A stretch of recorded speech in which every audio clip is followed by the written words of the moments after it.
आदरणीय मिश्रा साहब, प्राचार्य जी एवं हमारे प्रिय वाजपेयी जी, सभी संबंधित हमारे शक्ति स्वरूपा देवियां एवं देव स्वरूप सभी हमारे बंधुगण, आप सबका गायत्री शक्ति चित्रकूट के इस दिव्य प्रांगण में हार्दिक अभिनंदन है। मैं बहुत कम समय में आपको चित्रकूट के बारे में, जहां आए हैं, यदि आप उसकी महिमा को नहीं जानते तो तीर्थ यात्रा अपूर्ण हो जाती है। इसलिए क्यों आप आए हैं, आपको आपके अग्रजों ने यहाँ तक क्यों पहुँचाया है बहुत कम समय में, आप बड़े सौभाग्यशाली हैं। पहली बात तो चित्रकूट ऐसा भवन तीर्थ जिसके लिए वाल्मीकि कहते हैं चित्रकूट समम तीर्थम नास्ति ब्रह्मांड कुल, वाल्मीकि रामायण। चित्रकूट के समान कोई ऐसा तीर्थ इस ब्रह्मांड में नहीं है, यहाँ तक कि नारायण लोक नहीं, भौतिक दृष्टि से नहीं, आध्यात्मिक दृष्टि से, आध्यात्मिक दृष्टि से। और गोस्वामी जी क्या कहते हैं, महिमा कहीं कहीं जातु सुख सागर जहां निवासु। चित्रकूट की हम महिमा शब्दों में कैसे कहें, जहाँ स्वयं भगवान नारायण ही आकर 11.5 वर्षों तक दिखाया हो, ऐसे चित्रकूट में आप बैठे हैं। और जिस जगह पे आप बैठे हैं ये वाल्मीकि ऋषियों की तपस्या है। युग ऋषि आज जिनने सारी दुनिया को बदलने का संकल्प किया, ऐसे युग ऋषि के द्वारा परम पूज्य गुरुदेव पंडित सिद्धांत शर्मा आचार्य के द्वारा गायत्री शक्ति की प्राण प्रतिष्ठा है। ऐसे पावन मेले में जहाँ भी यज्ञ होता है अरबों गायत्री मंत्र का जप हुआ होगा, ऐसे पवित्र पुण्य स्थली पर बैठे हैं आप। चित्रकूट की एक संक्षिप्त जानकारी आपको मैं प्रस्तुत कर रहा हूँ। गोस्वामी तुलसीदास जी ने कहा, और जगह जब तक करे ठाड़ रहे व्रत मौन, चित्रकूट डोलत विरत तबहु न तुलसी तौन। और किसी जगह पे आप बड़ी बड़ी तपस्याएं कर लेते, हठ योग कर लेते, दान पुण्य कर लेते, उसका जो भी पुण्य है ये चित्रकूट में केवल आपके घूम फिर लेने का जो पुण्य है उसकी तुलना नहीं की जा सकती। ऐसे पावन तीर्थ में जहां आप कामदगिरी की परिक्रमा करने के लिए जाएंगे, इस कामदगिरी को सुमेरु पर्वत का शिखर कहा गया है। ये वायु पुराण में इसका उल्लेख है। वायु देवता ही जब सुमेरु के शिखर को अपने यहाँ से उड़ा ले आए, उसमें एक ऋषि चित्रकेतु तप कर रहे थे, तो उनकी समाधि टूटी। जब वो श्राप देने के लिए उद्यत हुए तो सोचा इन्होंने कि हम पुनर्स्थापित कर देते हैं सुमेरु पर। लेकिन उस ऋषि ने कहा कि मुझे समाधि तोड़े हो तुम, इसलिए ऐसी जगह ले चलो जो इस धरती का सबसे महत्वपूर्ण भाग हो। सारे ब्रह्मांड में शिखर को लेकर के जब वायु देवता इस भूखंड में आए तो उन्होंने कहा मुझे स्थापित करो यहाँ, और यहाँ उनकी स्थापना हुई। वही चित्रकूट गिरी है। चित्रकेतु ऋषि थे तब कर रहे थे, कूट माने शिखर, तो उनके नाम पर चित्रकूट गिरी हुआ। और भगवान 11.5 वर्ष यहाँ रहे। क्यों? ये सती जी की सर्वोत्तम शक्तिपीठ है। पीठा नाम उत्तमम पीठम, पर्वता नाम च पर्वतम। पर्वतों में सबसे उत्तम पर्वत सुमेरु का ये भाग है, और शक्तिपीठों में सर्वोत्तम शक्तिपीठ है ये, जो जगदम्बा की शिवानी शक्तिपीठ है। और यहाँ पर इसके भैरव काल भैरव हैं। इस कारण से भगवान राम आए थे तप करने के लिए, क्योंकि जहाँ जहाँ शक्तिपीठे हैं, शक्ति के अंग गिरे थे, वो सब सिद्ध पीठे हो गई थी। वहां पर अपने मनोरथ की पूर्ति के लिए तप किया जाए तो शीघ्र पूर्ण होता है। भगवान राम को नवयुग की स्थापना करना था, त्रिकूट की पावन धरा पर आए और यहाँ पर उन्होंने 11.5 वर्ष तपस्या किया, और रावण जैसे शक्तिशाली साम्राज्य को उन्होंने यहीं पर संकल्प किया था समाप्त करने के लिए। निश्चरहीन करहुमहि भुज उठाई प्रण की। यहाँ जब उन्होंने संकल्प किया और इस संकल्प को पूरा करने के लिए आगे बढ़े, तो वो दशरथ नंदन राम से ब्रह्मांड नायक राम बने। वो इसी चित्रकूट भूमि की देन है प्रभु राम को। इसलिए ये बहुत ही महिमा मंडित भूमि है। यहाँ पर आना, इसी भावना के साथ भ्रमण करना, तो आपको आध्यात्मिक एनर्जी मिलेगी। आज भी इस धरती पर चित्रकूट में आपको बहुत ऐसे पेड़ मिल जाएंगे, वृक्ष मिल जाएंगे, जिनमें चलते हुए कीड़े सीता राम लिखते हैं, सीता राम लिखते हैं। राम की ऐसी भूमि है, चित्रकूट के विहंग मृग वेद विजप तृण जात धन धन अस कहें सब देव दिन रात। ये गोस्वामी जी लिख रहे हैं और मैंने आंखों से देखा है इस प्रयोग को। मैंने एक किताब लिखी है, पीडीएफ आपके हमने भेजा है, चित्रकूट के बारे में संपूर्ण समग्र दर्शन, जिसको मैंने आंखों से 35 सालों में देखा है और जिसको शास्त्रों में हमने पढ़ा है और यहाँ रहते हुए अनुभव किया है, वो मैंने लिखा है। आप उसको शास्त्रों में यदा कदा शब्द के लिखा है, रामचरितमानस में भी इतना विस्तार से लिखा नहीं गोस्वामी जी ने। एक लाइन लिख करके इसकी महिमा को उन्होंने अवर्णनित कह दिया कि हम ऐसे चित्रकूट की महिमा कैसे वर्णन करें। वास्तव में देखिए, आप तिरुपति बालाजी में जाते हैं, वहां भगवान कुछ ही समय के लिए प्रकट होते हैं और पत्थर बन जाते हैं। वो श्री क्षेत्र हो गया, इस धरती का सबसे संपन्न क्षेत्र हो गया। लोग वहां एक बार जाने पर कृतार्थ अनुभव करते हैं और यहाँ 11.5 वर्ष तक वही भगवान राम, परमात्मा राम अपने सती सीता के साथ और लक्ष्मण जी के साथ नंगे पैर घूमे होंगे। इसकी महिमा कौन कह सकता है।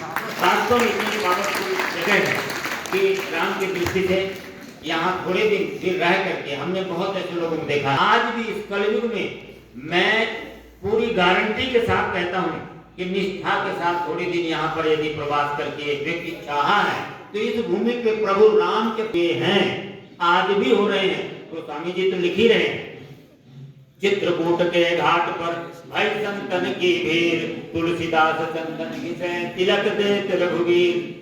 वहां पर वाराणसी में तपस्या किया, हनुमान जी की सिद्धि हुई और हनुमान जी से उन्होंने कहा राम जी का दर्शन कराइए। तो उन्होंने कहा कि राम जी का दर्शन करना है तो चित्रकूट चलो, और यहाँ पर भगवान का दर्शन कराया। जब तुलसीदास जी चंदन घिस रहे थे तो ध्यान नहीं दिया, भगवान राम और लक्ष्मण आके अपना तिलक लगाए तो हनुमान जी तोता बन करके तुरंत याद दिलाया कि अवसर मिला भगवान के देखने का, अभी आंख बंद किए हैं। तोता ने जैसे आवाज लगाई तो समझ में आ गया गोस्वामी जी के, आंखें खोली तो राम और लक्ष्मण जी के दर्शन हो गए और भगवान अंतर ध्यान गए। तो इसके बाद मेरे सामने कई ऐसे प्रमाण हैं, कई ऐसे सीधे साधे ग्रामीणवासी लोग हैं, उनका मार्गदर्शन करते हुए और कई प्रत्यक्षदर्शी जिन्होंने चाहा है कि भगवान का दर्शन हो, उनको भी हुए। ये ऐसी जीवन और जागृत भूमि है। बाहर की दृष्टि से तो वृंदावन अधिक सुंदर, हरिद्वार आपको अधिक आकर्षक दिख सकता है और भी तीर्थ बहुत आकर्षक दिख सकते हैं, पर आध्यात्मिक दृष्टि से इसका मुकाबला धरती पर कोई तीर्थ नहीं कर सकता। इसीलिए वाल्मीकि ऋषि ने तपस्या किया, जो सूर्य भगवान के आगे रथ चलाते हैं। ब्रह्मा जी ने सृष्टि का प्रथम यज्ञ किया, ब्रह्मा जी ने यहाँ पर पहले यज्ञ किया और मनु और शत्रुपा ने यहाँ पर तपस्या किया। सतयुग में ये सब हुआ, त्रेता में राम जी आए और द्वापर में राजा नल के ऊपर जो विपत्ति पड़ी, पांडवों ने अज्ञातवास से ही काटा, और कलयुग में तुलसीदास और तानसेन जैसे लोगों की एक कर्मभूमि रही जो दुनिया में विख्यात हुए। वाल्मीकि भी इसी क्षेत्र में जन्मे और प्रचेतक दक्ष के 10वें पुत्र हैं और प्रचेतक दक्ष का एक कार्यक्षेत्र रहा जिससे सृष्टि का पूरा विस्तार होता है सारी दुनिया में। तो इसी जगह से सृष्टि का उद्भव होता है और एक जगह यहाँ पर है जिसको भेदक के नाम से कहते हैं, और वो भेदक यहाँ से भगवान तांडव करके ब्रह्मांड का भेदन करते हैं। सृष्टि का लय भी यहीं से होता है। ये ऐसा नाभि केंद्र है पूरी दुनिया का, ये संस्कृत केंद्र है पूरी दुनिया का। इसीलिए राम जी शिक्षा प्राप्त करने के लिए यहाँ आए थे। तो ये बहुत गौरवशाली क्षण है आपका। यहाँ देखने के लिए पहले कामोदगिरी की परिक्रमा करेंगे। यहाँ से 500 मीटर दूर जाने पर 5 किलोमीटर है, 1 घंटे का है। मैं तो 35 वर्ष से यहाँ रहता हूँ, 35 वर्ष से मैं 35 वर्ष प्रतिदिन परिक्रमा करता हूँ जिस चित्रकूट में हूँ, और कोई दिक्कत नहीं। आपको उत्साह आएगा। बहुत सारे तीर्थ दर्शन मंदिर ये करेंगे, गिरिराज को परिक्रमा करेंगे, साक्षात भगवान का विग्रह मानते हैं इसको। जब भगवान रहे तो भगवान स्वरूप हो गया। और दूसरा वाल्मीकि ने ये लिखा कि इसके नीचे क्षीर सागर है, क्षीर सागर का अस्तित्व है इसके नीचे, कभी रहा होगा। आज भी यहाँ से दूध की धारा बहते हुए आंखों से देखा है। कभी कभी कामोदगिरी के मुख से निकलती है, कभी मंदाकिनी में निकलती है। लोग उसकी वीडियोग्राफी करते हैं। 4 से 8 10 साल में एक बार जरूर घटना होती है। तो 3-4 बार मुझे भी अवसर मिला इन चीजों को देखने के लिए कि आज भी दूध की धारा बहती है और यहाँ पैसनी वहां से निकलती थी, ऐसा उल्लेख भी है। पैसनी तो लुप्त हो गई लेकिन आज भी उसका प्रत्यक्ष दर्शन होता है। तो ये बिल्कुल जीवन का तीर्थ है।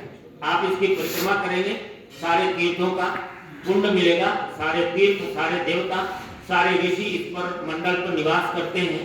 और इसकी महिमा और पढ़ना है तो किताब आप बोल के पढ़ लेना, क्योंकि बड़ा लंबा प्रसंग है। और 4 द्वार हैं, 4 मुख हैं इनके। प्रत्यक्ष जीवंत प्रतिमा भगवान की मानते हैं। और नीचे यहाँ से 500 मीटर नीचे जाएंगे तो मंदाकिनी है, नदी पुनीत पुराण बखानी अत्रि प्रिया निज तक बलहानी। ये वो भूमि है जहाँ राम भगवान ब्रह्मा विष्णु महेश को बच्चा बनना पड़ा।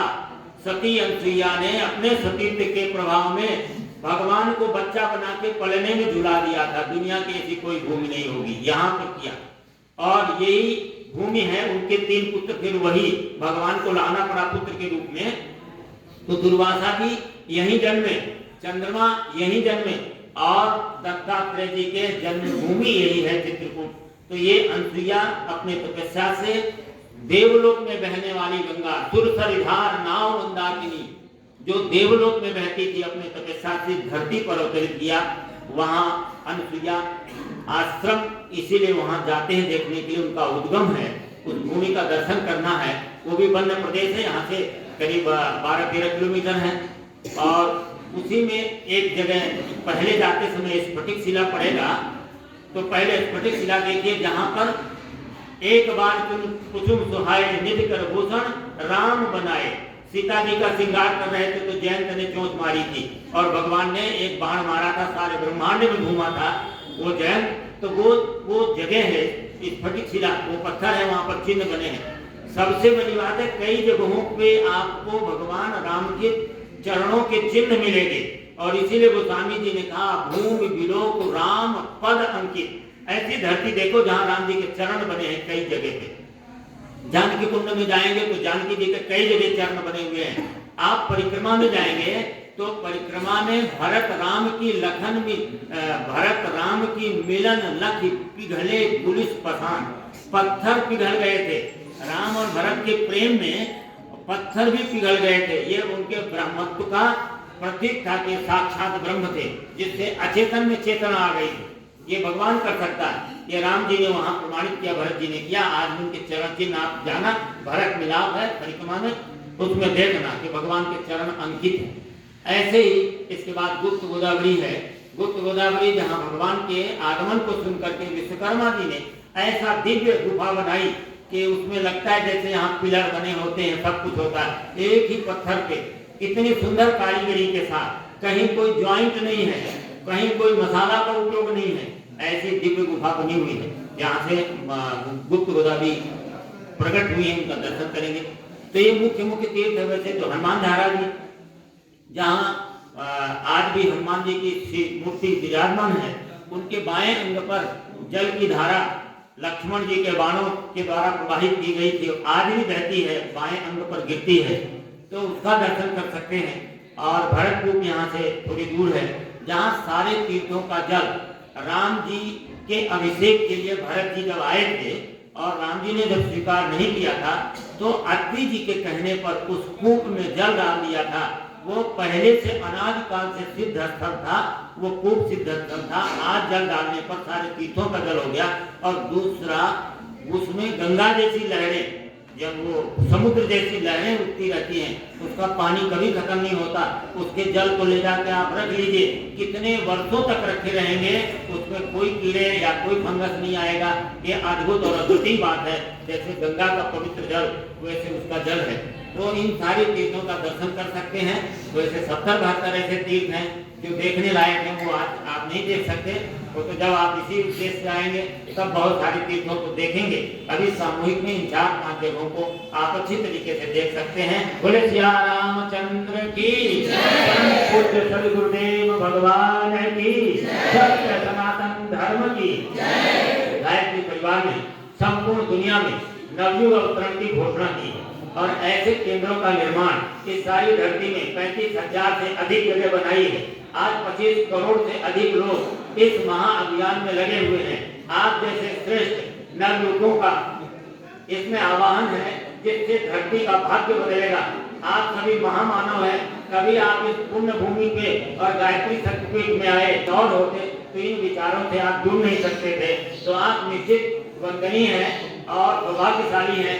युग के आह्वान पर ही आप यहाँ पर आए हैं, आपका हृदय से अभिनंदन है। और गायत्री शक्तिपीठ चित्रकूट की गतिविधियों से जुड़ने के लिए आप यहाँ से एक यूट्यूब चैनल है हमारा गायत्री शक्तिपीठ चित्रकूट, बस इतना ही लिख देना है, यूट्यूब पे खुल जाएगा। आप उसको सब्सक्राइब कर लीजिए। हर गतिविधियां आती रहेंगी, जानकारियां आती रहेंगी, अच्छी प्रेरणाएं मिलती रहेंगी। देश विदेश में जो कथाएं और या आयोजन यहाँ के होते हैं वो भी आपको देखने को मिलता रहेगा। तो आप यहाँ से जुड़े रहेगा। और कभी एकांत में अकेले में वैसे भी आना हो, घूमने कोई नहीं है, तीर्थ सेवन करने का मन हो, तपस्या करने का मन हो, तो भी आप आइए। यहाँ पर सारी सुविधाएं रहती हैं, नवरात्रि साधनाओं से लेकर के आपके जीवन निर्माण के लिए। यहाँ बच्चे वगैरह रहते हैं, संस्कृत पढ़ते हैं, यही सब आपकी जो सेवा कर रहे थे, ये भी आप जैसे स्टूडेंट हैं और ये संस्कृत निष्ठ होकर के भविष्य में आचार्य बन के समाज का मार्गदर्शन करने के लिए जाते हैं। आप सभी का हृदय से अभिनंदन है, वंदन है और आपके उज्जवल भविष्य की शुभकामनाएं और आशीर्वाद। ओम शांति शांति शांति।